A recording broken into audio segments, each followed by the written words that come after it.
오늘은 에카르트 톨레의 지금 이 순간을 살아라에서 고통 속에서의 내맡김에 대한 내용입니다.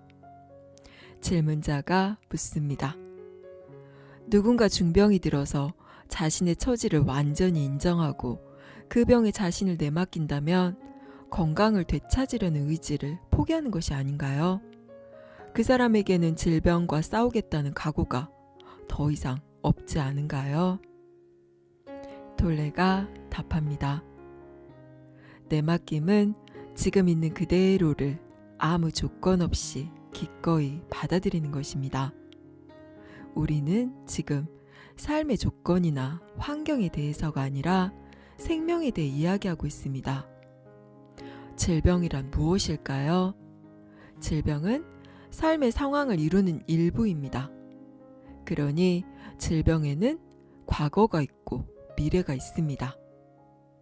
지금의 치유력이 당신의 의식적인 현존을 통해 활성화되지 않는 한 과거와 미래는 방해받지 않고 계속 이어집니다. 당신도 알다시피 삶의 상황은 시간 속에서 존재하고 삶의 상황을 구성하는 수많은 조건 밑바닥에는 더 깊고 더 본질적인 무언가가 흐르고 있습니다. 그것이 무엇일까요?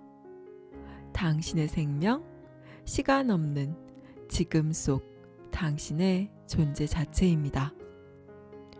지금 속에는 아무 문제가 없으므로 병 또한 없습니다. 누군가가 당신의 조건에 갖다 붙이는 이름표에 대한 믿음이 그 조건을 그 자리에 있게 합니다. 거기에 힘을 부여해서 일시적인 불균형을 굳어진 현실처럼 보이게 만듭니다. 그럼으로써 병이 확고한 현실이 되고 예전에는 갖고 있지 않았던 시간의 연속성을 갖게 되는 것입니다. 이 순간에 초점을 맞추고 병이라는 이름표를 붙이지 않으면 그것은 그저 나타난 증상 몇 가지로 축소됩니다. 육체의 통증이나 허약함, 불편함, 기능장애 등에 지나지 않게 되는 것입니다. 지금 그런 현상에 당신 자신을 내맡기십시오. 병이라는 관념에 내맡겨서는 안 됩니다. 고통과 하나가 되어 현재 순간에 강한 의식적 현존 상태에 들어가도록 하십시오. 고통을 허용하십시오. 깨달음을 위해 고통을 이용하십시오. 내맡긴다고 해서 지금 있는 것을 변화시킬 수 있는 것은 아닙니다. 적어도 직접적으로 변화시키는 것은 아닙니다. 내맡김은 당신을 변화시킵니다. 당신이 변화될 때 당신의 세상 전체가 변화됩니다. 왜냐하면 세상이란 하나의 반영에 불과하기 때문입니다. 거울에 비친 모습이 마음에 들지 않는다고 해서 거울을 향해 공격한다면 그 사람은 분명 제정신이 아닙니다. 내맡기지 않은 상태에서 하는 모든 행동은 그와 같습니다. 당신이 거울 속의 이미지를 공격한다면 그것은 당연히 당신에게 반격할 것입니다. 어떤 이미지라도 그대로 받아들이고 다정하게 대하면 그것도 우리에게 다정해질 수밖에 없습니다. 이것이 바로 세상을 변화시키는 방법입니다. 병은 문제가 아닙니다. 에고의 마음에 지배받고 있는 당신 자신이 문제입니다. 병이 나거나 불구가 되더라도 어떤 식으로든 실망하거나 자책하지 마십시오. 불공평한 삶이라고 탓하지 마십시오. 자기 자신도 탓하지 마십시오. 그 모든 것이 저항입니다. 중병을 앓고 있다면 깨달음을 위해 그것을 이용하십시오. 살다가 나쁜 일이 생기면 깨달음을 위해 그것을 이용하십시오. 질병으로부터 시간을 철수시키십시오. 거기에 과거나 미래를 부여하지 마십시오. 강한 현존의 깨어있음 속으로 들어가는 기회로 삼도록 하십시오. 그리고 무슨 일이 생기는지를 보십시오. 연금술사가 되세요. 쇳덩어리를 황금으로, 고통을 깨어있는 의식으로, 재난을 깨달음으로 바꾸세요. 중병을 앓고 있는데 이런 말을 들으니 화가 나십니까?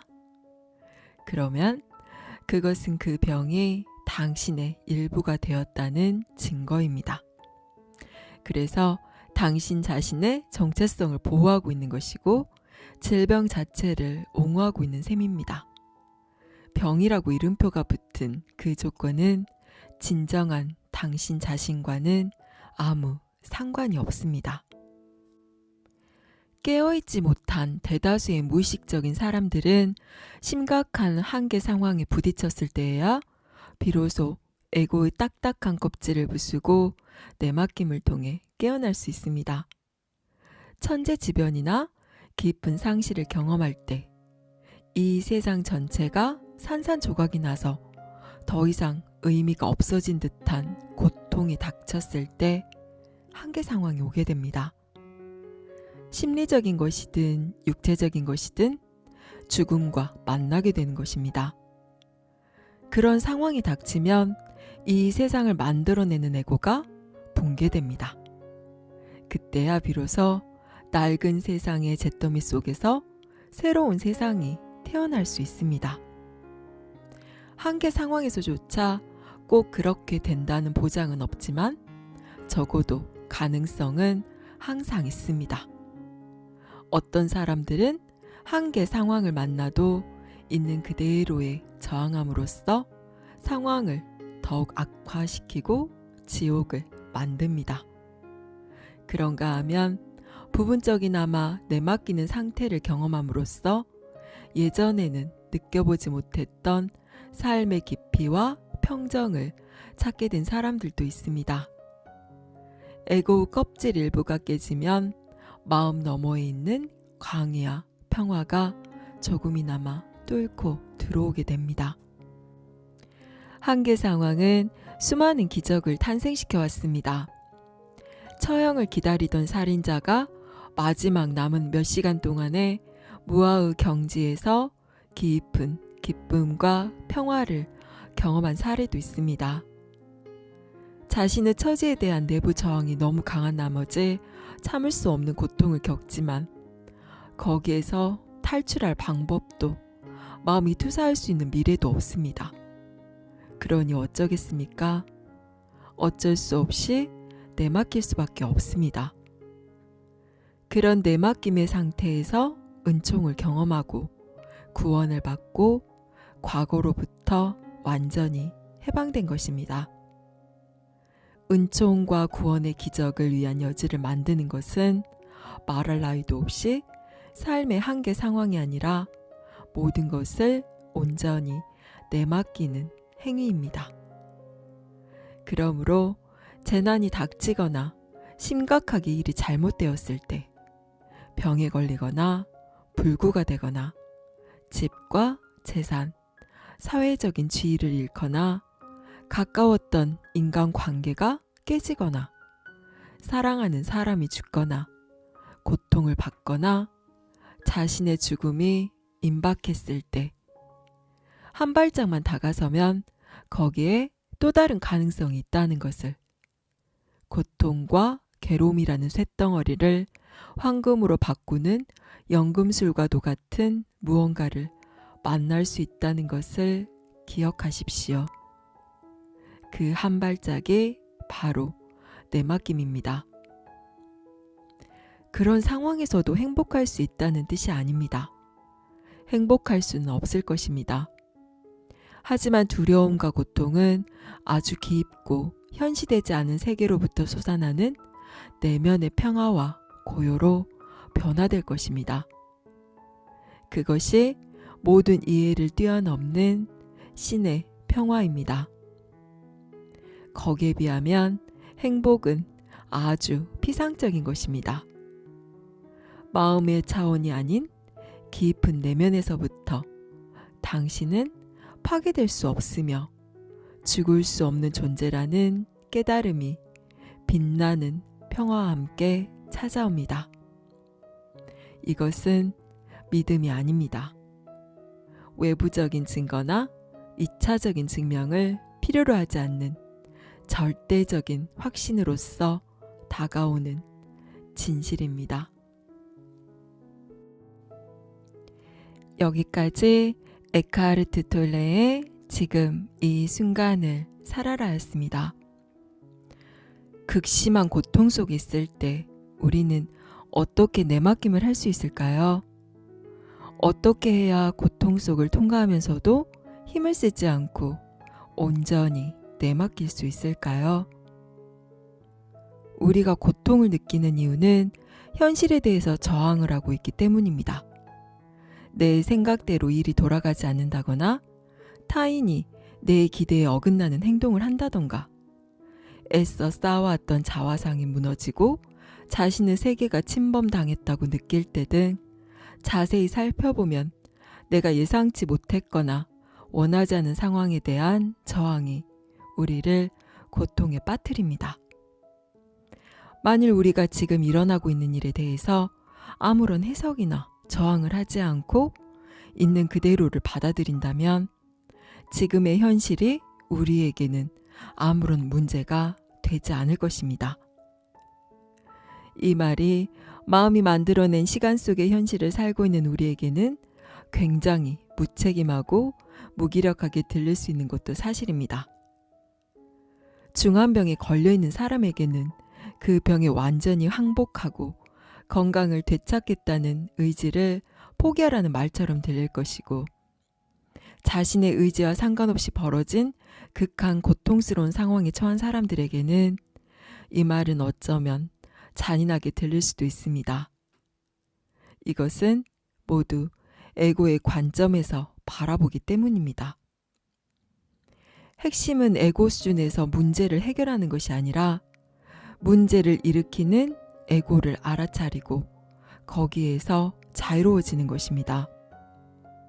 삶에서 나타나는 문제를 아무리 지혜롭고 현명하게 풀어나간다 하더라도 문제를 문제로 바라보는 에고의 마음에서는 끊임없이 문제가 나타나기 마련입니다.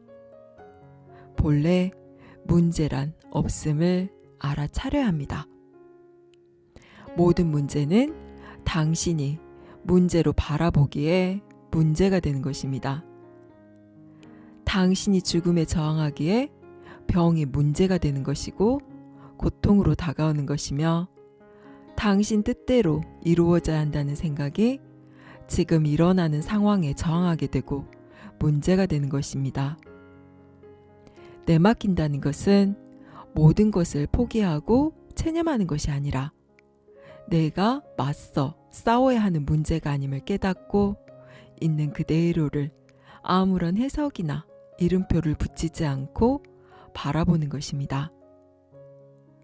그렇게 아무런 저항이나 편견 없이 바라보고 받아들이면 내가 그 상황에서 할 수 있는 최선의 일이 무엇인지 알아지고 마음의 저항 없이 무심히 행해지는 그 일은 개인적인 마음을 넘어서서 더 큰 지혜의 힘을 빌리게 됩니다.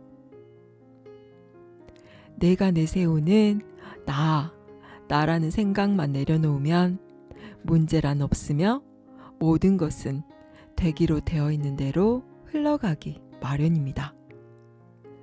내가 고집하는 생각과 관념들, 내 것이라고 집착하며 손에서 놓지 못하고 있는 것들, 내 뜻대로 이루어져야 한다고 세상을 향해 틀어진 그 힘들을 살며시 놓아보세요.